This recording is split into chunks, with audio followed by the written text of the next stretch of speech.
Hi friends, നമ്മളിന്ന് കാണാൻ പോകുന്നത് ഒരു ഫിഷിംഗ് റാഡിൻ്റെ അൺബോക്സിങ്ങും അത് ഫിറ്റ് ചെയ്യുന്നത് എങ്ങനെയാണെന്നും അതിൻ്റെ യൂസിങ്ങും ആണ് നമ്മൾ കാണാൻ പോകുന്നത്. ആദ്യമായിട്ട് നമുക്കിത് അൺബോക്സ് ചെയ്ത് നോക്കാം. ഇതിൽ എന്തെല്ലാം ഉണ്ടെന്ന് നോക്കാം.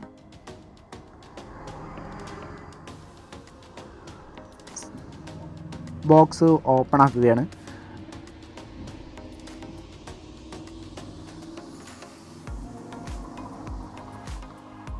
ഇതൊരു ഓപ്പൺ ആക്കി കഴിഞ്ഞാൽ ഇത് ഒരു ബാഗിലാണ്, കാരിയർ ബാഗിലാണ് വന്നിരിക്കുന്നത്. വളരെ ഈസി ആയിട്ട് നമുക്ക് കൊണ്ടു നടക്കാൻ സാധിക്കാവുന്ന ഒരു ചെറിയ ബാഗാണ്. ഏകദേശം 1.5 അടി 2 അടി നീളത്തിലുള്ള ഒരു ചെറിയ ബാഗിലാണ് ഇത് നമുക്ക് വന്നിരിക്കുന്നത്. ഈ ഒരു ബോക്സിൽ ഇതിൻ്റെ കൊളുത്തുകളും അതിൻ്റെ ഫ്രോഗുകളും ആണ് ഇവിടെ മാറ്റി വെച്ചിട്ട് ഇതിൻ്റെ കൊളുത്തുകളും ഫ്രോഗുകളൊക്കെ ഉണ്ട് ഈ ഒരു ബോക്സിൽ. ഇനി അടുത്ത് വന്നിരിക്കുന്നത് എന്താണെന്ന് വെച്ചാൽ ഇതിൻ്റെ റീലാണ്. നമ്മൾ ഈർപ്പ ചുറ്റിയെടുക്കുന്ന ഒരു സാധനമാണ് കേട്ടോ. ഇതിലാണ് നമ്മൾ ഇതിൻ്റെ ഈർപ്പ ചുറ്റിയത്. ഇത് ഓൾറെഡി ഇതിൽ ചുറ്റി വന്നിരിക്കുകയാണ്. നമുക്കിതിൽ ഇനി ഇത് സെറ്റ് ചെയ്താൽ മാത്രം മതി കേട്ടോ. നല്ല ഫ്രീ ആയിട്ട് കറങ്ങുന്നുണ്ട്. ഇതാണ് ഇതിൻ്റെ സ്റ്റിക്ക്. വളരെ വെയ്റ്റ്ലെസ് ആണ്, തീരെ വെയ്റ്റില്ല, ഒട്ടും വെയ്റ്റ് ഇല്ലാത്തൊരു സ്റ്റിക്ക് തന്നെയാണ്.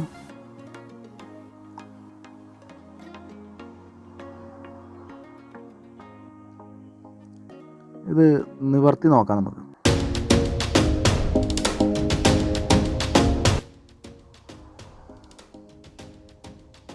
ഒരു 4 സ്റ്റെപ്പ് ഉണ്ട് ഇതിനെ നിവർത്താൻ.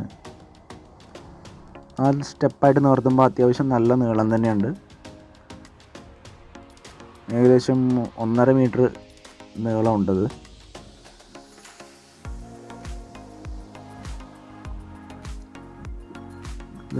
ഇതുപോലെ മടക്കി കൊണ്ടു നടക്കാൻ സാധിക്കുന്നതാണ് ഇതിൻ്റെ പ്രത്യേകത. വളരെ ഈസി ആയിട്ട് നമുക്ക് അങ്ങോട്ടും ഇങ്ങോട്ടും കൊണ്ടുപോകാൻ ചെയ്യാം. ഇനി ഇതിലേക്ക് ഇതിൻ്റെ റെയിൽ, ഈ ചുറ്റിയെടുക്കുന്ന ഈർപ്പ് ചുറ്റുന്ന ആ റെയിൽ നമുക്ക് ഫിറ്റ് ചെയ്യാം.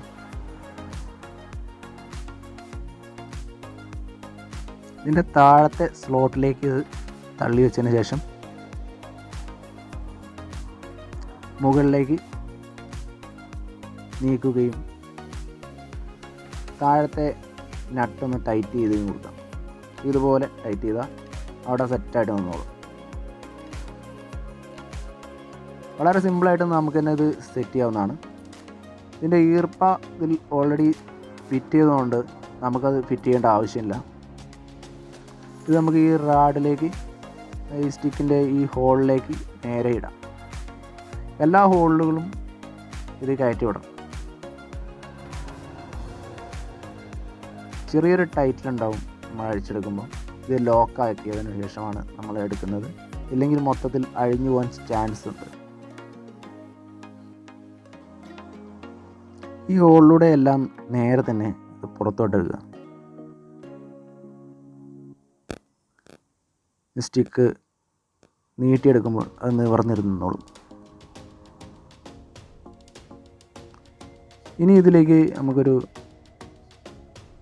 ഈയം അല്ലെങ്കിൽ വെയിറ്റ് സെറ്റ് ചെയ്യാം. ഇതിൻ്റെ വെയിറ്റ് പൊങ്ങിക്കിടക്കുന്ന ഒരു സാധനമാണ്.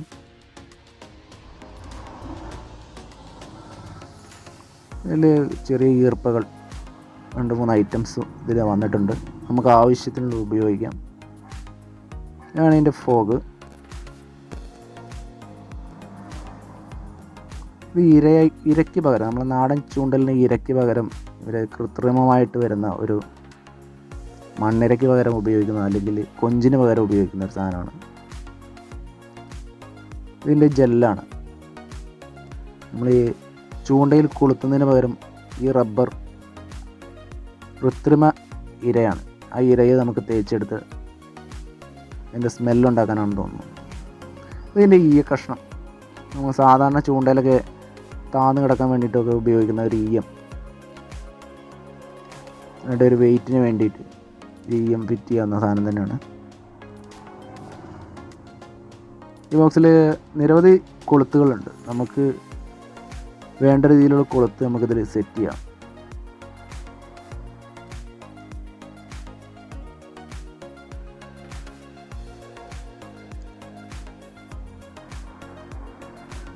നമുക്കിതിൽ ഈയത്തിൻ്റെ ഒരു കട്ട ഫിറ്റ് ചെയ്യാം.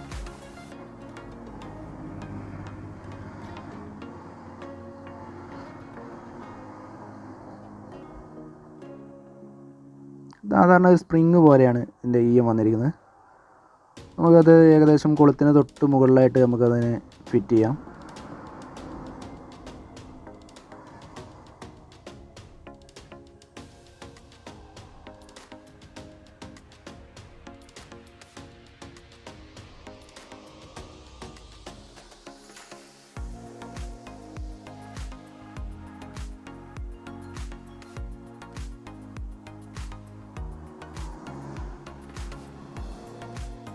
ഇത് പൊങ്ങിക്കിടക്കാൻ വേണ്ടിയിട്ടുള്ള ഒരു ഇതാണ്, നമുക്ക് ആവശ്യമില്ലല്ലോ. ഇനി ഇതിൻ്റെ ഫ്രോഗ് നമ്മളെ ഇരയും ചൂണ്ടലും ഒന്നിച്ചുള്ളൊരു സെറ്റാണത്. നമ്മൾ കൃത്രിമമായിട്ട് ഇരേനെ ഓൾറെഡി നിർമ്മിച്ചിരിക്കുന്ന ഒരു ഇരയാണ്.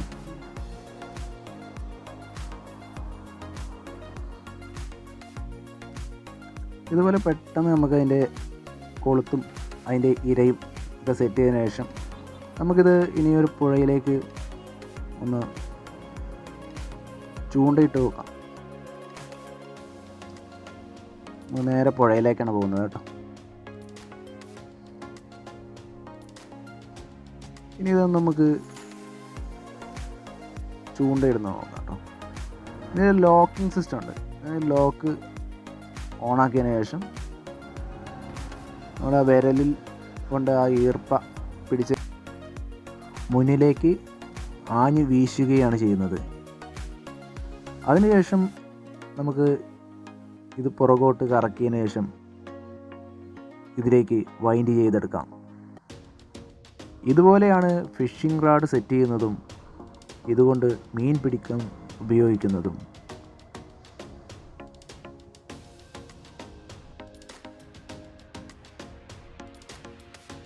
നമ്മൾ പലവട്ടം ശ്രമിച്ചു നോക്കി, പക്ഷേ മീനൊന്നും കിട്ടിയില്ല. ഒന്നുകൂടി ശ്രമിച്ചു നോക്കാം. ഈ പുഴയിൽ മീനൊന്നും തീരെ ഇല്ലെന്നോ. നമുക്ക് മീനുള്ള ഒരു പുഴയിലേക്ക് പോയിട്ടൊന്ന് ചെയ്ത് നോക്കാം. ഒന്ന് മീൻ പിടിച്ച് നോക്കാം. 2-3 പ്രാവശ്യം ഞങ്ങൾ ട്രൈ ചെയ്തു, മീനൊന്നും കിട്ടിയില്ല. അടുത്ത പുഴയിലേക്ക് ഞങ്ങളൊന്ന് പോയി നോക്കുകയാണ്.